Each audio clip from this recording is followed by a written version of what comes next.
پھر یہ کیا ہے؟ کون سا ایسا طریقہ تھا جن سے خدا بندے کے اتنا قریب آ جاتا تھا؟ اس کے اپنے دعوے کے مطابق دل تو یہاں مضطرب ہوتا ہے اور جواب کائنات بالا سے فوری اترتا ہے، امن یجیب المضطر اذا دعاہ، کون ہے جو اضطراب میں مضطرب کی دعا سنتا ہے؟ وَيَكْشِفُ السُّوءَ، کون ہے جو تم پہ مسلط گمراہی کی گرہیں کھول دیتا ہے، تم پہ گناہ کی شدتوں کو آسان کر دیتا ہے، تم کو اپنی طرف کے رسوخ میں ہدایات ایشو کر دیتا ہے۔ وَيَجْعَلُكُمْ خُلَفَاءَ الْأَرْضِ، اور کون ہے طریب اداؤں کے بعد ان برائی کی گرہوں کے کھلنے کے بعد تمہیں زمین پر معزز کرتا ہے، خلفاء مقرر کرتا ہے، بزرگ و برتر کرتا ہے؟ شاید اس کا جواب اگر حضرت انسان سے پوچھا جائے اور حضرات اسلام سے پوچھا جائے، کوئی جادو، کوئی ٹونا، کوئی پیر فقیر، کوئی مرشد گرامی، کہتے ہیں نو none of this، الہ مع اللہ، اللہ ہی تو ہے، کوئی بھی اس کے بغیر جو ہے یہ جرت نہیں رکھتا کہ شفاعت کرے، استحقاق نہیں رکھتا کہ چیزوں کو از خود درست کرے، اور علم واحد ذریعہ ملاقات پروردگار ہے، درجات اسی سے ہیں، شناخت اسی سے ہے، اس کے علاوہ کوئی اور ذریعہ نہیں ہے۔ اب کوشچن یہ پیدا ہوتا ہے خازن حضرات، جسے ہم تصوف کہتے ہیں، تصوف ہو، ولایت ہو، یا کوئی اور درجہ کمال ہو، اصل میں اللہ کے نزدیک صرف زمین پہ دو قسم کے انسان بستے ہیں، اللہ کے ولی اور شیطان کے ولی۔ سو اگر آپ میں سے کل کوئی یہ کہے کہ میں اللہ کا ولی ہوں تو وہ گستاخی نہیں کرے گا، وہ ایک سچی بات کہہ رہا ہوتا۔ اگر آپ سب مل کر کہیں کہ ہاں ہم اللہ کے ولی ہیں،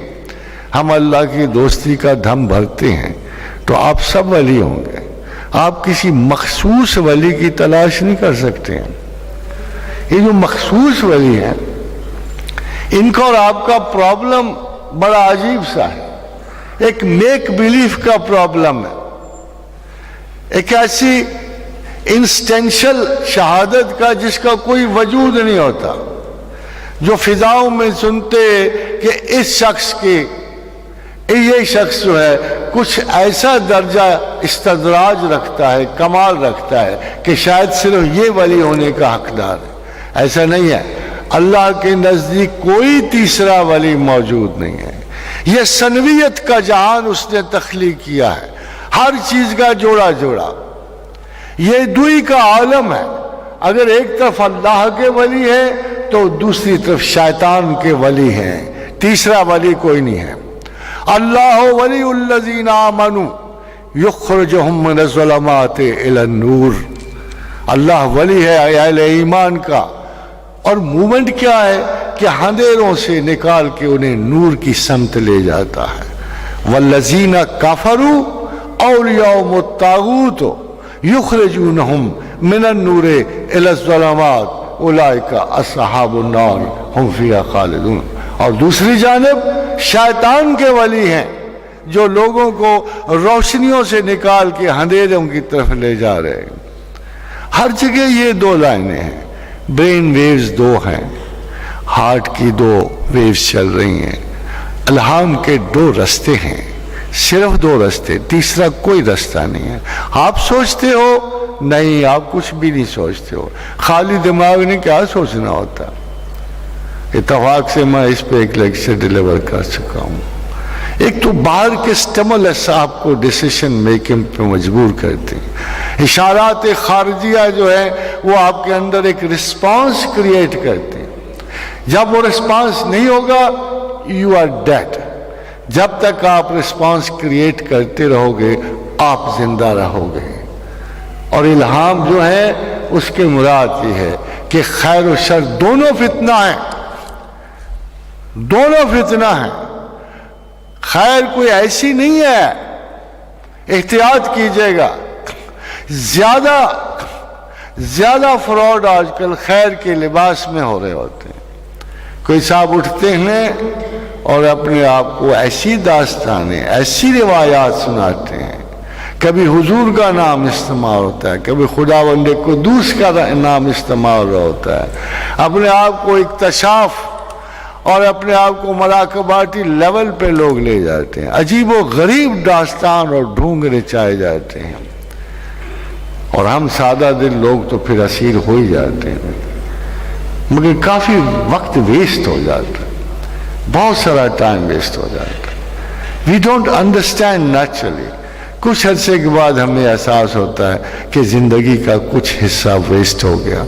فلاں شخص کی تقلید میں، فلاں کی عقیدت میں، فلاں کی بے جا محبت میں، اور تجربہ پھر ان کو یہ نہیں کہتا کہ یہ جھوٹے تھے اور آپ نے سچ نہیں دیکھا، تجربہ یہ کہتا ہے کہ پورا مذہب ہی ڈکوسلا ہے،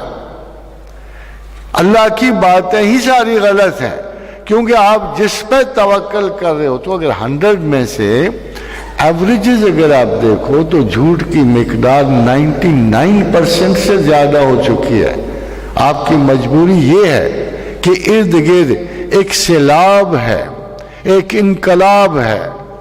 جھوٹ بولنے والوں نے جگہ جگہ انقلابی موومنٹ شروع کی ہوئی ہیں، بہت بڑے بڑے چینجز لانے کے دعوے ہو رہے ہیں، اخلاقی، ذہنی،